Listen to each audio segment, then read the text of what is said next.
Welcome to this garage clip. We're going to be picking up the pace with Judy, progressing her program up to the next level.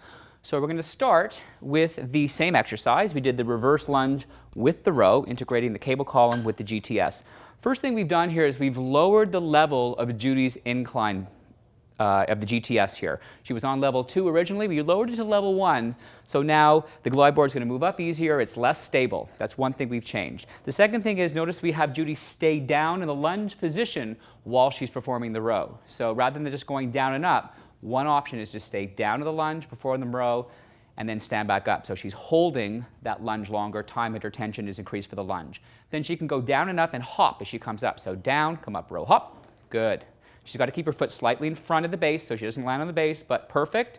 Just a little bit more explosive, a little bit more of a calorie burn there. Pause. Perfect, Judy. Okay, let's go on and we'll do a similar type progression here with the lateral lunge chest fly. So you're facing side, okay, standing next to the GTS, your foot's on the glide board. So again, down, chest fly, and back up. So you're going to hold the end range of that lateral lunge, perform the chest fly, stay longer in the lunge position. As well, we've lowered the height of the glide board, so that makes the glide board move easier, a little less stable. She has to control that from a stability standpoint. And now let's try it where you go down and come up and hop. There you go. So more explosive, more deceleration as she lands. Good, more challenging. We could maybe combine both of those if we really want to push her on a particular day. Good, Judy. Great. All right.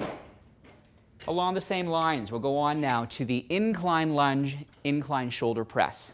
So remember, she has the opposite foot to the pushing arm on the glide board. We could switch that up and do same side arm leg. But we'll have her go down in her lunge position, stay there, and now she's going to add a little bit more rotation. So reach the other arm up. So she has to stabilize and hold that glide board in position. Now again, we're on a lower incline level, so that glide board is less stable. We're adding more of a rotational element to this particular progression. The other option is to take the rotation out, and as she pushes, she's going to move that glide board up a little bit and bring it back down. So she's going to get a little bit of an active stretch on this hamstring, some good quad work as she holds the position, and really good core work because she's working against an asymmetrical load. Good job, Judy. Next, moving along, we've got the glide board down at level 1, so I'm going to have her use the scrunch at level 1. So now the glide board is going to move a lot easier, so she's got to control that from a core perspective. And we'll switch it up. Instead of doing the pike, we'll have her bring her knees in and out. So she'll do 8 on one side, she'll do 8 on the other side, as she did with the pike sequence, and then I would have her do a few reps in the middle. Now another option in the middle would be to go to a one-legged version. So if she lift one leg up, Judy, great, and then bring the glide board in, and then bicycle that other leg out. This one is really, really tough. So this might be another progression that you might go to after just the 2 knees in and out. Okay, super. Okay, next would be the kettlebell pickup. So that one-legged unilateral kettlebell deadlift. So what I would do here is I would increase the height of the glide board. So I had it at 2 originally, I'd move it up to 3. So go ahead and stand at the end of the glide board. And now that I've raised the incline level, she's higher up. So one leg, picking up the kettlebell. Now you can do all your variations. You can stand on the same side leg or ipsilateral. You could cross the kettlebell over when you pick it up and put it down. But essentially, the beauty of the GTS here is that I can raise her up to level 4. I can raise her up to level 5. So she's more on an incline. She's got to fight really hard with her hamstrings and her glutes to not fall forward. And as well, she's higher up, so she's got to go lower down to get that kettlebell, so even more knee and hip flexion is required. Great exercise. Good, Judy. Perfect. So that's your first sequence that Judy performed, right? So we're going to move on now, and we're going to do the push-pull sequence, and we're just going to reverse this exercise from an equipment perspective. So I changed the pulley pin placement. Originally, it was down, I believe, at 1. Now we're at 2. And I'm going to move this adjustable height cable column up. And I'm going to change the weight here to make it appropriate for a rowing exercise. So Judy is going to grab the cable. Oh, actually, just hold on here. I'm going to move you in closer. So I'm going to push the glide board in a little bit here. Good. So she's going to move over. She's going to grab that opposite handle. She's going to sit in a seated forward position. And now she's going to take that cable, good, underneath your arm, and she's going to push-pull. Same exercise, but now she's pushing using the GTS, and she's pulling using the adjustable height cable column. So the load is a little bit different, the position of her body is a little bit different. She can really exaggerate the rotational element of the exercise, just switching it up, and we can play with the pulley pin placement. Remember, we can move it up to 3, we can move it over to 4, we can move it down to 1 or to 6, and that's going to change the line of pull. We can also move this adjustable height cable column up and down to mix that up. Good, Judi. Next, I'm going to have her stand up carefully, and I'm going to lower the weight. And in the same concept here, we're going to have her do a bicep tricep. And I'm going to lower this level down 1 for you because I really like you. So, so remember earlier we did the bicep tricep exercise in an inverted supine position. So now I have her seated forward, and she's actually going to do that French curl. So she starts in the down position with the tricep, her arm extended, and then she combines those 2 exercises again. So a lot of core control in the seated position. She's being pulled backward by the cable. She's being pulled forward by this cable. She's doing 2 different exercises. There's a whole rotational element that she's resisting. So she's getting a lot out of the exercise. She's using a lot of muscle groups at one time.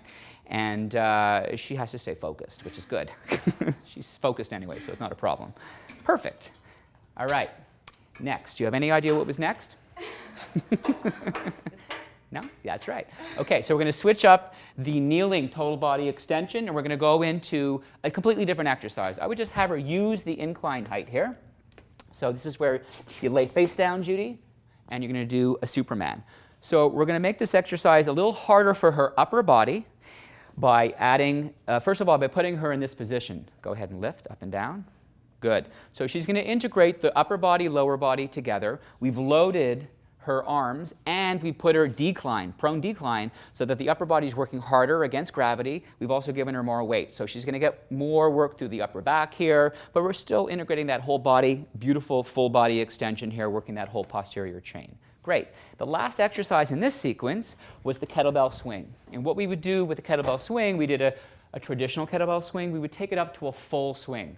So same concept. She's going to drive the motion with her legs, popping her hips forward, squeezing her glutes as she comes up, tightening up her quads, and she's going to be extra explosive with her legs, so that kettlebell goes all the way up. The legs are driving the kettlebell up. Perfect. All right. So a couple of exercises left in her program. We have the last sequence that we did. Really like these two exercises, utilizing the adjustable foot holder. So the first thing we did was the eccentric sit-up. So we'll have you face the tower, and she'll hook her feet in. And she can get in herself, but I'm going to just grab the cable for her. And instead of using the weight plate, we're going to keep constant resistance on her abs by integrating the cable column. So she's going to, notice she bends to come up because it's a very challenging exercise. So what I have her do is I have her make it easier on the up phase. She bends and reaches, and then she reaches high on the down phase. You're 40% stronger when the muscle's lengthening. We focus on the eccentric phase, constant resistance all the way down, and a different type of resistance. And really that's what it's all about, mixing up the variables in her program. Good, Judi, excellent. Next, last exercise was we had her face the other direction, again, using the adjustable foot holder. So she moved up, she hooked her feet in there. She was also utilizing the weight plate, and we will just add a little twist to this exercise. So she's going to do the same hip flexion exercise, and we'll just have her rotate in different directions. Now, before we had her reach the plate over her head. So she could hold the plate up a little higher, so you could sort of hold it nose height. Right. And as she moves the plate up, as you know, as she lengthens her arms over her head, it's going to get harder and harder. So just adding a flexion rotation exercise just mixes it up. So that concludes Judi's Pick Up the Pace garage clip. So we picked up the pace, added some different variations in there, and I hope you enjoyed this garage clip.